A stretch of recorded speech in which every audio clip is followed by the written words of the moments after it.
Texas quarterback Colt McCoy. Colt, what was it like for you to watch this game, your last game in a Longhorn uniform from the sideline?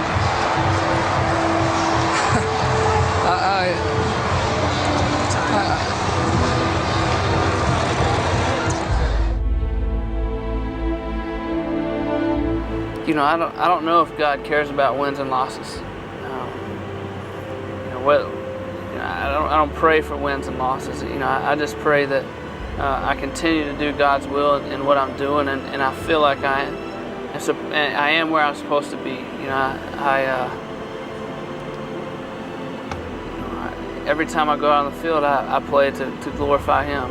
And you know, you hear the term playing for an audience of one. You know, that's what I try to do: eliminate all distractions and go out there and play and enjoy the game that God's allowed me to play, and do it to the absolute best of my ability. And you know, Colossians 3:23 says, "For whatever you do, work at it with all your heart, as if working for the Lord." Some things are harder to teach your kids than others. Colt, for instance, won his first 50 games, I think, in high school. He was 50-0, and he loses his first game, and he doesn't know what to do. He didn't know how to handle it, right, because he hadn't learned how to lose. How do you teach something like that? Well, it's hard, and once again, it goes back to those situations that when you know something's going on in their world, you have to have to understand it, let them see it. It was a Colt. I remember the state championship game his junior year. We were 14-0 going in. He hadn't lost the game since the 7th grade, and at the end of the game, we lose it, and he's really uncontrollable on the field. His tears, and I thought he was hurt. Finally, I got mad. I said, "Colt, get up! It's a game. Get up. We lost it. We'll go again." And he said, "I don't know how, Dad. I've never been here." And it just started me thinking. He'd never been on a football field at the end of the game that he'd lost. A lot of people never heard about Colt McCoy or Brad McCoy until a national championship game when really for the McCoys tragedy struck. It was a perfect night, something that, you know, really the whole family had worked up to your whole lives, and then it kind of came crashing down. Now the option look, and Colt McCoy bangs into an offensive lineman. This is 300 pounds coming downhill in a hurry. And when he came in, I think McCoy thought initially he was going to be okay, and then... Well, it was you know, tragedy is a tough word, but we would have to say, and when I tell this story in public, I apologize if you've lost a child or if you've had a loved one die. I mean, I apologize, because this was a football game. But in our little family at that point, it was a devastating event. Colt had sat for the Heisman twice and won every other major award in college football, been the winningest football player to ever play the game. He had done everything, but none of it really mattered. He wanted to win a national championship for his team. So all goals were coming together that night. Nothing else really mattered. And I remember sitting there before the game, the blue skies and 65 degrees, the Rose Bowl was full. The Air Force was flying over, and the paratroopers were jumping out in the colors and the fireworks. And I remember thinking and praying, "Thank you, God. Couldn't have drawn it up any better. This is awesome." You had a chance to play for a national championship. It's a dream come true. And then early in the game, you suffer kind of a freak injury. That had to be one of the hardest times of your life. How did you deal with that? Yeah, it was. You know, and it was disappointing. You know, I was frustrated. I was angry. But you know, it's one of those things where, you know, that was not in my plan. You know, that was not in store for me to go in there, and you know, all I dreamed of was winning that game. It's all I worked for. Year in and year out for 4 years, that was the goal, and you make it your senior year, and 5 plays into the game, it's taken away. And then very quickly that feeling of euphoria turned into nausea. You know, Colt gets hurt early in the game, and I'm asking questions. This can't be the plan. This cannot be the plan. Not after everything this kid has done and how he's lived his life. This cannot be the plan. And I'll trust in Him, even though this wasn't in my plans. My plans aren't what matters, and that's a hard lesson to learn, especially in a circumstance like that. But sometimes that's the way it goes, and you can't ever question that. Of course, we go through the whole thing, and I eventually go down to the dressing room during the second quarter, and it's a pretty good feat to get on the playing field of the BCS National Championship. Nearly impossible, yeah. really. I was almost thrown in jail before I got to people that got me down there, but I got to him, and it was just a tough time. It was tough, and it's hard to handle emotionally, and to see your teammates out there playing with a different quarterback. They've never played with another quarterback the last 4 years, and so it's hard. It's hard. I mean, it's still hard, but why did this have to happen? In this stage, in this moment, why? And in that moment, I really leaned on my relationships in my life. Number one, my relationship with the Lord, my trust in the Lord, knowing that, hey, this is not, this was what was supposed to happen, and I truly believe that. My relationships with my parents, with my friends, with my teammates. What have doctors told you about the extent of your injury to your shoulder? I really have no pain in my arm. I just can't feel my arm.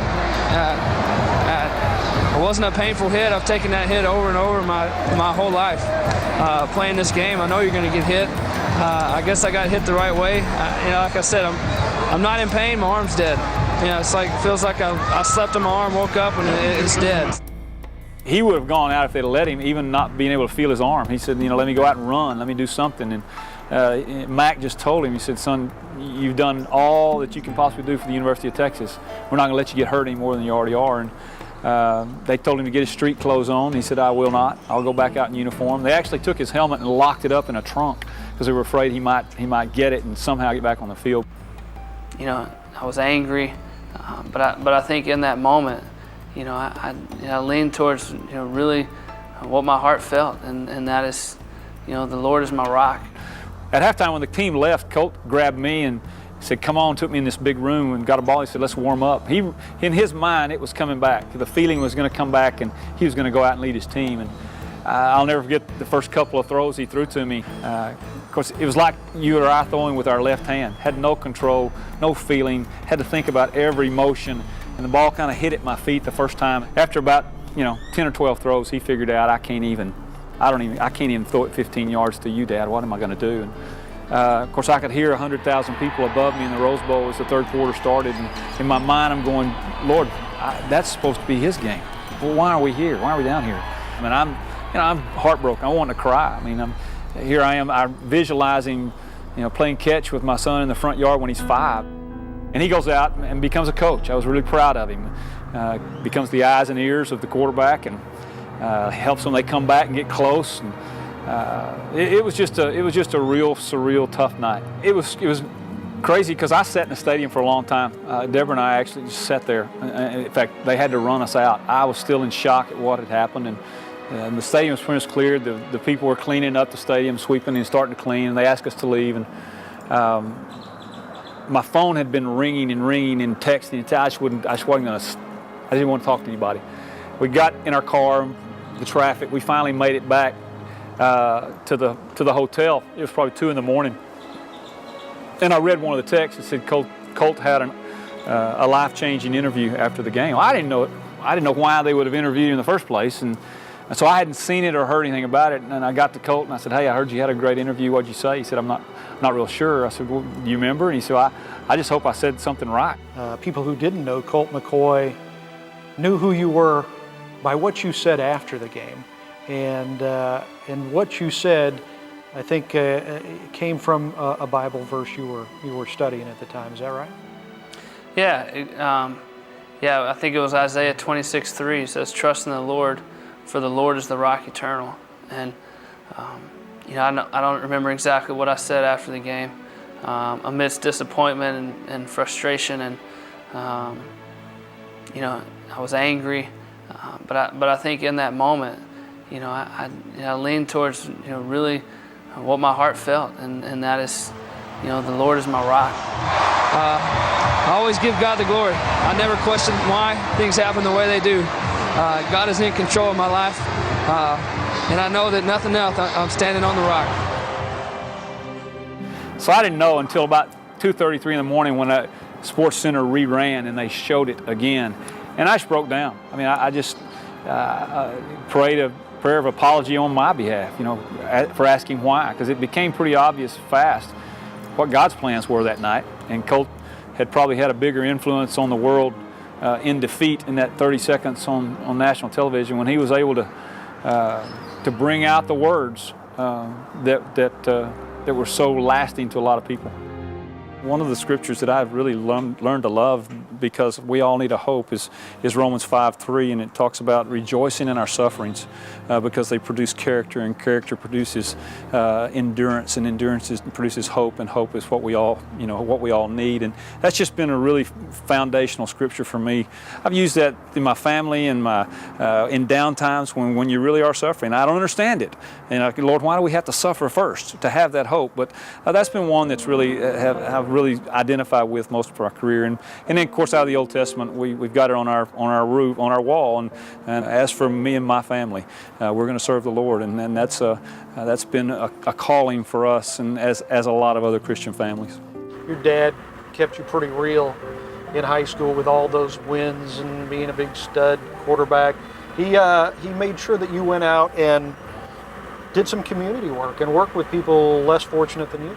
All growing up, I can remember all the time doing lots of things for others. And when Dad talks about leadership, you know, it's very much geared towards being a servant, and you are no greater than your helper, and you're no greater than anybody else. And you know, I think that was nailed into us, hammered into us early on, and therefore we did a lot. We worked hard, and we helped others. We spent a lot of time in nursing homes. You know, we took care of the older people in our church, and you know, at the time it's like, oh, man, you know, got to do this again. But looking back, it was the lessons are invaluable now, and you know, it's something that I will appreciate for a long time. Colt is playing in the NFL. He's one of the greatest college quarterbacks of all time. He's in the NFL making millions and millions of dollars, and yet you're paying for his truck.